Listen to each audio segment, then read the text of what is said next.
私はアインズールゴウン。ならばその名にかけて敗北はありえない。悪いが戦闘開始までそのまま待っていてもらうぞ。フライ、ブレスオブマジックキャスター、インフィニティウォール、マジックウォードホーリー、ライフエッセンス、グレーターフルポテンシャル、フリーダム、フォールスデータライフ、シースルー、パラノーマルイントゥイション、グレーターレジスタンス、マントオブカオス、インドミタビリティ、センサーブースト、グレーターラック、マジックブースト、ドラゴニックパワー、グレーターハードニング、ヘブンリーオーラ、アブショーオブション、ペネトレートアップ、グレーターマジックシールド、マナエッセンス、トリプレットマキシマイズマジック、エクスプロードマイン、トリプレットマジック、グレーターマジックシールド、トリプレットマキシマイズブーステッドマジック、マジックアロー。さあ行くぞ。Bonjour Madrigaliens et Darkoniens. On se retrouve cette fois pour parler de la classe la plus importante du monde of Life. Vous l'aurez compris, je parle bien entendu du prêtre FS. Qu'en penses-tu? Ah, pas mal du tout.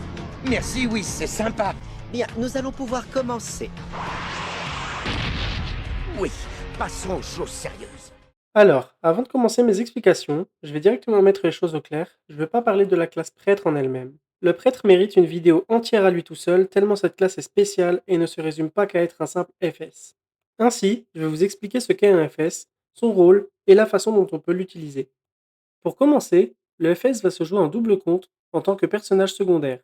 Il s'agit d'un personnage qui va suivre la progression de votre classe principale. On va pouvoir parler de FS à partir du moment où votre deuxième personnage sera niveau 15 en tant que acolyte au sceptre, ainsi qu'au changement de classe niveau 60 pour devenir prêtre.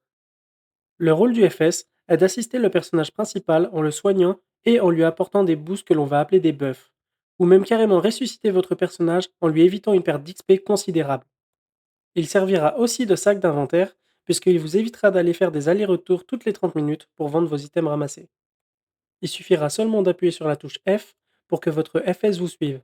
Que ce soit à terre ou dans les airs, votre FS ne sera pas très compliqué à gérer, mais vous sera d'une aide dont il est difficile de s'en passer. Si vous avez peur de remonter un autre personnage, sachez que sur Flyf, le FS a été pensé pour pouvoir gagner de l'expérience très facilement. Si vous avez un écart de niveau inférieur à 20 avec votre personnage principal, vous pourrez alors inviter votre FS en groupe pour qu'il prenne de l'expérience simplement en se trouvant à vos côtés. Si vous décidez que votre FS va seulement booster vos capacités, dans ce cas, faites-le simplement suivre votre personnage dans les airs en mode niveau. En revanche, si vous décidez que votre FS va vous booster et soigner, il faudra mettre votre groupe en contribution car le soin que vous mettrez vous fera prendre plus de points d'expérience. Maintenant, nous allons passer au boost que procure le FS. Le FS possède plein de buffs différents, c'est pourquoi il est important de choisir des sorts à privilégier plutôt que d'autres. Je vous explique. Admettons que votre personnage principal soit un magicien. Dans ce cas, vous allez privilégier le buff d'acuité avec la vivacité qui augmentera son intelligence ainsi que sa vitesse d'incantation afin de faire plus de dégâts et plus rapidement.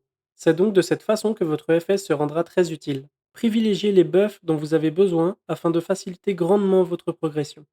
Il existe 9 buffs différents que vous pourrez choisir sur l'acolyte, hormis la résurrection, le soin et les 3 buffs supplémentaires lors du changement de classe en prêtre.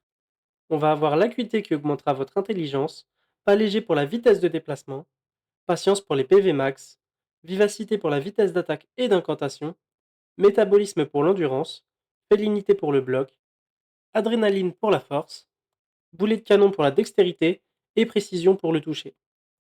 Pour ce qui est du prêtre, on va retrouver la fortification qui va augmenter la défense et la défense magique, ensuite la force spirituelle pour augmenter votre attaque, et pour finir l'éveil qui va augmenter votre attaque ainsi que votre vitesse d'attaque et d'incantation. Voilà pour la totalité des buffs. Je vous laisse mettre en pause pour voir quel buff il vous faudra privilégier. A savoir que plus votre caractéristique d'intelligence sera élevée sur le FS, plus les buffs utilisés augmenteront leur durée. Il est donc important de savoir qu'un FS donnera des buffs plus puissants étant lui-même sous acuité, et donc aussi plus rapide sous vivacité et l'éveil. Sinon, je réalise des vidéos qui expliquent quel buff utiliser sur chaque classe. Si vous avez besoin de détails sur vos buffs, n'hésitez pas à aller les regarder pour vous améliorer et en savoir plus sur votre classe. Maintenant, passons aux caractéristiques d'un FS. Là-dessus, je vous rassure, c'est très simple. Il vous suffira simplement de mettre tous vos points de caractéristiques en un tel, car comme dit précédemment, la durée de vos buffs sera améliorée ainsi que leurs effets. Pour ce qui est des équipements du FS, sachez que ce n'est pas cher du tout. Il vous suffira simplement de chercher un sceptre et un set avec de la vitesse d'incantation et de l'intelligence. Il existe le set Beltias et Fury au niveau 45 que vous pourrez garder jusqu'au niveau 120 avec un petit sceptre hyper au niveau 57. Et par la suite, si vous avez un peu d'argent à dépenser pour votre FS, il y a aussi le set 105 épique avec un sceptre légendaire qui vous donnera un peu de vitesse d'incantation et d'intelligence supplémentaire. Et pour finir votre FS, il vous faudra un set 135 qui vous fera évoluer de la même façon, mis à part que le set 135 ne sert pas que pour un FS, mais ça, je vais en parler dans une autre vidéo. Pour ce qui est du côté amélioration des équipements, vous n'en aurez pas besoin. Je vous l'ai dit, c'est pas cher. Par contre, si vous avez de l'argent, vous pourrez toujours percer votre sceptre et le remplir de cartes intelligence, mais c'est seulement de l'optimisation. Ce serait un peu comme mettre un familier kitsune, c'est mieux, mais vraiment très cher si c'est simplement pour un FS. Et pour les FS qui souhaitent soigner, vous pouvez éveiller votre sceptre en soin pour pouvoir tenir plus facilement les points de vie de votre cible à son maximum. Donc plus l'éveil sera élevé, plus vous soignerez un nombre considérable de PV.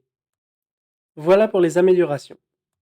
Maintenant, côté boucle d'oreille, vous aurez besoin d'un collier mental, d'anneau int ou cérèbre, et pour les boucles, vous n'en aurez sûrement pas besoin puisque le rôle du FS n'est ni d'attaquer ni recevoir des dommages. Et pour finir la vidéo, on va voir les avantages d'avoir son propre FS. D'abord, je préfère le répéter, mais un FS ça ne coûte pas cher. Il va vous aider à accélérer vos combats de manière très simple et rapide, de par tous les buffs, et vous évitera aussi de mourir. Bien entendu, il arrive souvent de mourir et de perdre 5% d'expérience dans vos débuts. Mais grâce à votre FS et son sort résurrection, vous ne perdrez que très peu d'expérience, en plus de ressusciter au même endroit où vous êtes tombé au combat. Il pourra aussi vous aider dans vos quêtes de géants grâce à son soin, qui va clairement vous faciliter la vie. Voilà, je pense avoir expliqué l'essentiel pour commencer un FS. Si vous avez des questions sur le FS, n'hésitez pas à laisser un commentaire, j'y répondrai, et je me ferai un plaisir de vous guider. Sur ce, si mes vidéos vous plaisent, n'hésitez pas à vous abonner pour me donner de la force. J'espère que cette vidéo vous aidera à mieux comprendre le FS et à quel point il est important. En tout cas, je vous dis à la prochaine pour du nouveau contenu, et bon jeu à tous.